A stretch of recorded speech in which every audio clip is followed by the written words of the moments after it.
अब हामी त्रिवेणी धाम जान थाले एकजना छाता निकालिराख यहाँ है गाइस हामीले चाहिँ है अब हाम्रो टक्क पारेर यहाँ पुरै आज हिँडाइमा परेछ आज हिँडेर मन्दिर जान थाले अब मलाई नि ओढाउन के भयो मेरो छाता झिक्दिनु म त ल्याएर राखेँ मात्रै हो मैले त कस्तो टल्कियो यहाँ त किन झिक्या एउटा छाता पुग्दैन कि पुग्छ भने त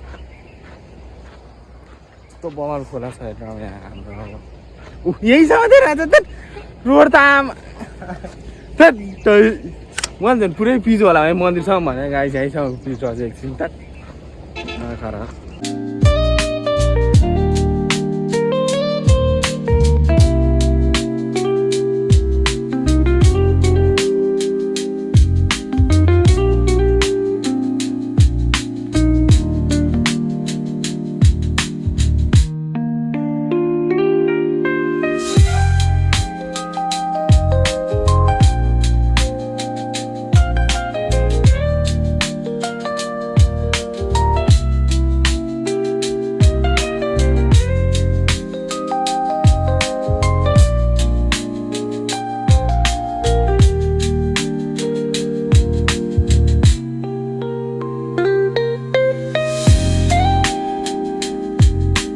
सेभेनतिर राति ठ्याक्कै 12 बजेपछि मात्र होमवर्क लेख्न सुरु गर्ने कि हामी चाहिँ गफर्दै हिँड्ने अब गाई चाहिँ बिहान छाताबाट गर्मी कतिको भइरहेको भन एकदम गरम भइरहेको त्यही त गर्मी लास्ट डेट घाम चाहिँ फेरि धेरै चर्को छैन ठिक्क घाम लागिरहेको यस्तो मधुरोमा त यस्तो छ अनि चर्क्यो भने के हुन्छ चर्क्यो भने के होला गाई रोड फेरि यस्तै अझै कबडी रोड गनाएर आम्मा साध्य छैन कसले कुन चाहिँले मुसा फालेर छ मारेर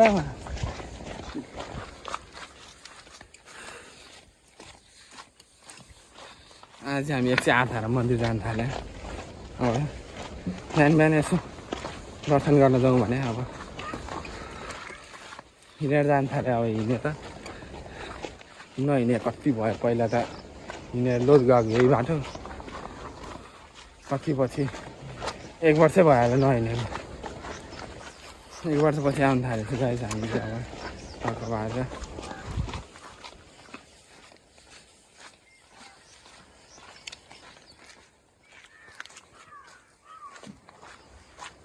एकजना साथी पुरै यहाँ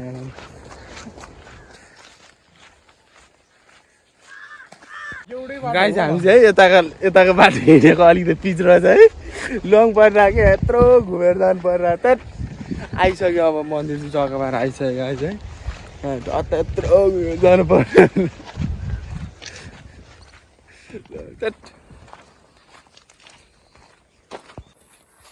मन्दिर हो गाई चाहिँ हाम्रो त्यो एक साइड मन्दिर आएको है यस्तो बवाल खोला यहाँ त फेरि गङ्गटा नि पाउँछ अरे गाई माछा नि फेरि यत्रो हिँडेले माछा पाउँछ गाई यहाँ चाहिँ अब हामी त्रिवेणी आइपुग्यो ठ्याक्क माथि हिँड्दा है अलिकति लङ बाटो परेर तर केही भएन रमाइलो भयो केही हुँदैन कोही बेला जस्तै हुन्छ र यो चाहिँ मान्छे जलाउने ठाउँ हो अनि यो चाहिँ मन्दिर हाम्रो अझ नयाँ बनाएर चाहिँ पहिला त्यसो थिएन हामी आउने बेला अझै बल बनाएको जस्तो लाग्यो भित्र जाँदाखेरि गाई चाहिँ हामी चाहिँ यहाँबाट छिर्ने हामी चाहिँ यहाँबाट छिर्ने एउटा साथी पुरै साथी गाउँदै हिँड्ने खायो त्यो अन्त नयाँ नयाँ घर पनि बनाएर छु हाम्रो है गाई हाम्रो छिर्ने गेट आयो यहाँ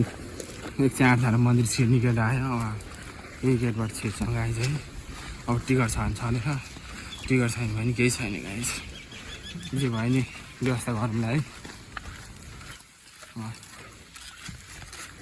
पहिला धेरै राम्रो बनाएको चाहिँ हाम्रो गेट सेट बनाएर राम्रो गरेछ अझै पहिला हाम्रो गाई हामी जब भित्र मन्दिर जान थाल्यो है गाई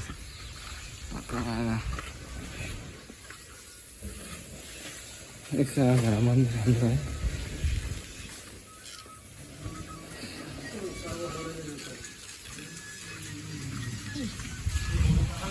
डग बसिरहेको चाहिँ भगवान् चिल भयो भने गाई कति बसिरहेको मलाई हच्ची भन्नु पर्दाखेरि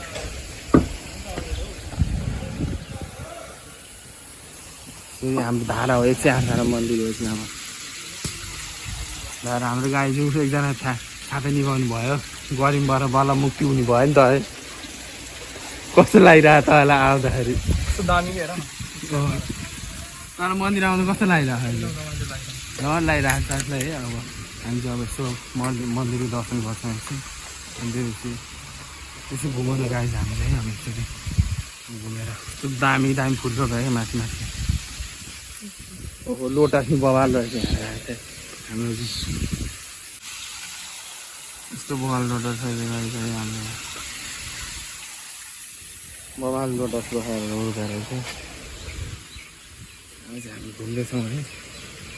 चाहिँ मन्दिर हो होइन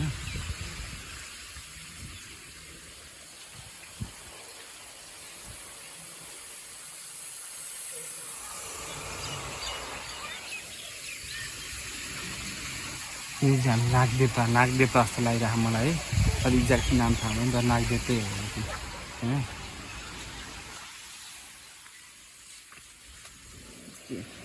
यस्तो बवाल फुल्यो भएको है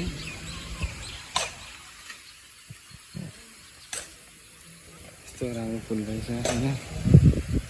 यस्तो सुन्दर मन्दिर यस्तो शान्त वातावरण पिस माइन्ड हुन्छ क्या अब है हामी चाहिँ टक्क भएर घुमेर यहाँ चाहिँ मन्दिर छ कि इन्ट हो धारा यो चाहिँ धारा मन्दिर इन्ट हो कि यो चाहिँ यहाँसम्म घुमेर आउनु पर्ने कि धाराबाट मान्छे गयो भने पाप पखालिन्छन् भन्छन् मान्छेले तर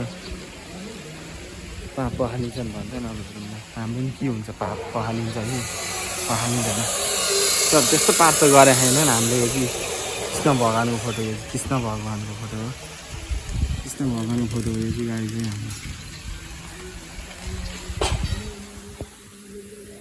कृष्ण भगवान्को फोटो यो चाहिँ गाडी चाहिँ हाम्रो अब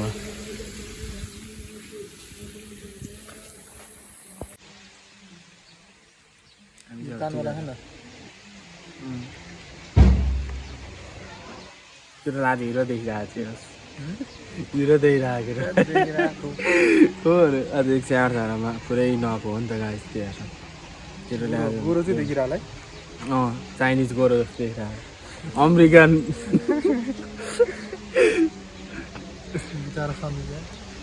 फोन गर न तिमी पर्दैन अब कुरा गरिहरू राम्रोसँग कुरा गरेको छैन नि त्यो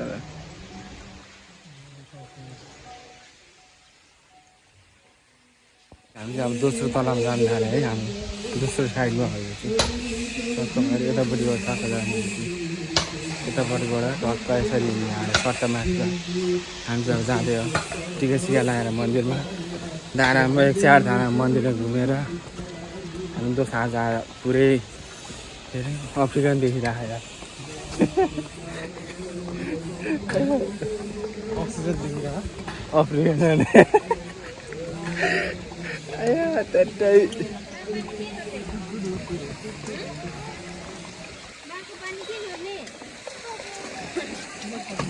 भित्र लानु थालेको अब चाहिँ के रहेछ होइन कस्तो रहेछ तिमी त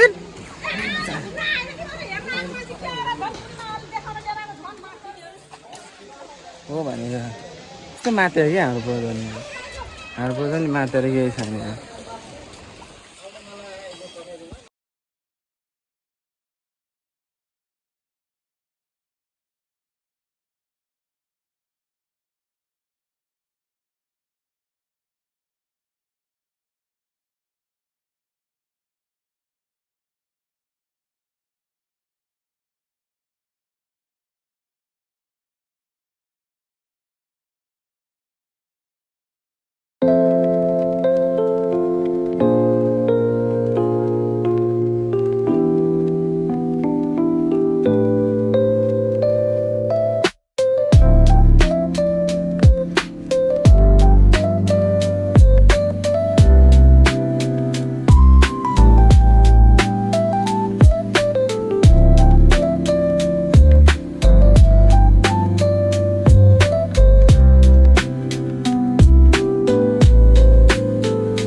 भित्र आउनु